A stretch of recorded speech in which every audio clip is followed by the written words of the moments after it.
መልካም ልደት ብዬሻለሁ። እንኳን ተወለድሽ። ቀሪ ዘመንሽ የተባረከ ይሁን። የክብር የደስታ የምታስቢው ሁሉ ምኞትሽ ሁሉ ተሳክቶ ተደስተሽ የምትኖሪ አመት ይሁንልሽ።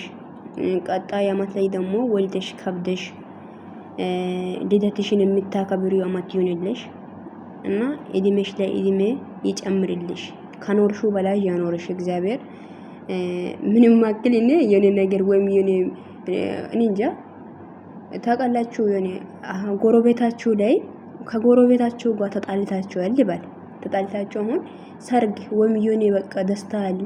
ያን ጎረቤት እንኳን ደስ አለክ ወይ እንኳን አደረሰክ ትላላችሁ ወይስ አትሉም? እኔ እለዋለሁኝ። ምንም አክል ጥፋት ምንም አክል ወይ የኔ ነገር ውስጥ ቢኖርም ይሄ ለእግዚአብሔር ይቅር ብዬ ደግሞ እንኳን እግዚአብሔር አደረሰክ ወይም እንኳን አደረሰክ ወይም እንኳን ተወለድክ ልደትም ከሆነ ማለት ነውና የሰው ደስታ የሚያስደስታችሁ እንደዚህ ትላላችሁ ብዬ አስባለሁ። እኔ ጎረቤት ከተጣለው ብዬ ደስታውን እንኳን ተደሰትኩ ወይም እንኳን ደስ አልክ ሳልል ያን ሰው ወይም ያን ጎረቤት ዝም ብዬ አላልፍም። ገባችሁ? ሶ እና ደግሞ እኔ ሄሜን 2 አመት ማለት ከ2 አመት ነው እና አብርሃም ጋር ነው እሷን ማጋታ ያኔ ያውኩኝ። ዛሬ ደግሞ ልደቷ ትናንትና ካሷ ጋር ወይም እንደዚህ ሆንኩ ብዬ እንኳን አደረሽ ሳልላት ማለፍ አልፈልግም። ሰላም ሰላም፣ ውድና የተከበራችሁ ውድ የሜረት ዩቲዩብ ቻናል ቤተሰብ እንዴት ናችሁ? ደህና ናችሁ አላችሁ? ባላችሁበት ቦታ ሰላማችሁ ብዛ። እኔ ጋር ሁሉ ሰላም ነው። እንዴት ናችሁ? ጠፍቼ ያለው በጣም ነው የጠፋሁት እና ዝም ብዬ ነው ያው አውቀ ነው የጠፋሁት እና ስላልፈለኩ ነው ቪዲዮ መስራት ምናምን የሆነ በቃ ዝም ብዬ እረፍት ላርግ ብዬ ነው ጠፋሁት እና ብዙ ሰዎች ቪዲዮን ስሪ ያላችሁን ሰዎች አሉ። ግን አሁን ግን ዛሬ ልደቷ ነው። እንኳን ተወለድሽ ሌላቱ ነው የመጣሁት ማለት ነው። ሄሚን እንኳን ተወለድሽ። የቀሪ ዘመንሽ የተባረከ ይሁን። የምር በሁሉም ነገር እግዚአብሔር ይባርክሽ የቀረ ዘመንሽ ማለት ነውና ምንም አክል ምን እንድትሉ ትችላላችሁ። አስመሳይም በሉኝ እኔ አይመለከተኝም። የምር ነው የውስጤን እኔና ፈጣሪ እናውቃለን።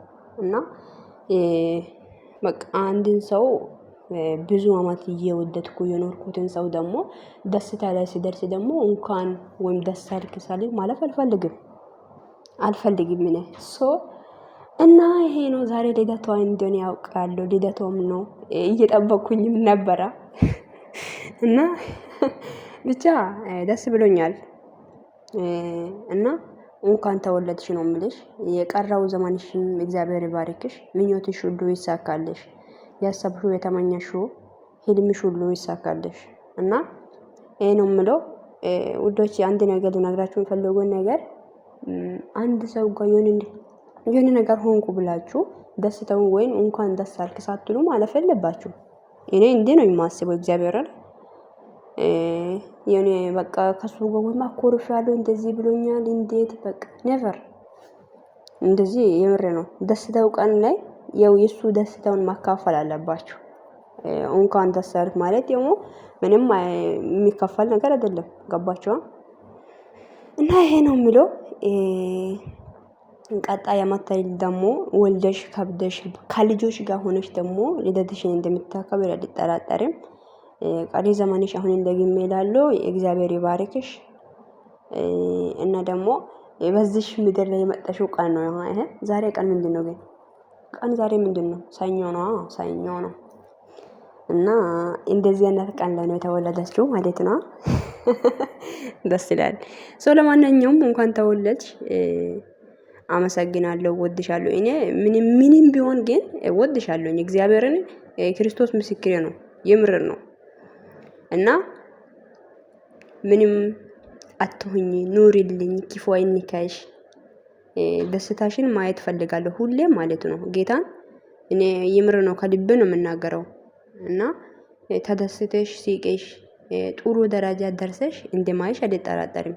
ምክንያቱም ታደርጊያለሽ ትደርሻለሽም ደግሞ ጀግና ነሽ።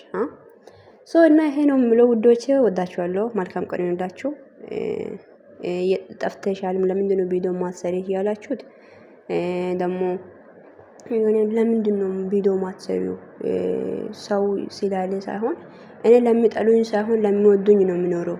ጠሉኝ አልጠሉኝ የወደዱኝ ይወዱኛል እዚሽ ምድር ላይ። ምክንያቱም ምንድነው 99% መልካም ሰርታችሁ 1% ክፉ ነገር ብታደርጉ ማለት በቃ ለምሳሌ ሰውን ወይም ሰውናችሁም ታውት እዚች ምድር ላይ ኃጢአት ሳትሰሩ ሁሉም መልካም ነገር እየሰራችሁ እግዚአብሔር ዘንድ ላይ 99% መልካም ነገር ነው እንበል እና ደግሞ 1% ማይሆን ኃጢአት ውስጥ ብትገቡ የኔን ፈጣሪ ወይም እግዚአብሔር ዘንድ ላይ ተቀባይነት የለም ማለት ነውና በዛው ልክ ላይ ደግሞ ሰው እንዲህ ነው መልካም ካሰራችሁት ወይም መልካም ካደረጋችሁት ይልቅ የኔ አንድ ስህተቱን አይቶ የኔ በቃ በጣም ያካብዳል በጣም ነው የሚያወራው በጣም እንጃ አይደለም አላቅም ብዙ ነው የሚያወሩት ሰው ማለት ነውና ግን እግዚአብሔር እንዲህ አይደለም ለማንኛውም እኔ ወይም ሰውን ፈርቼ ሰው እንዲህ ስላለኝ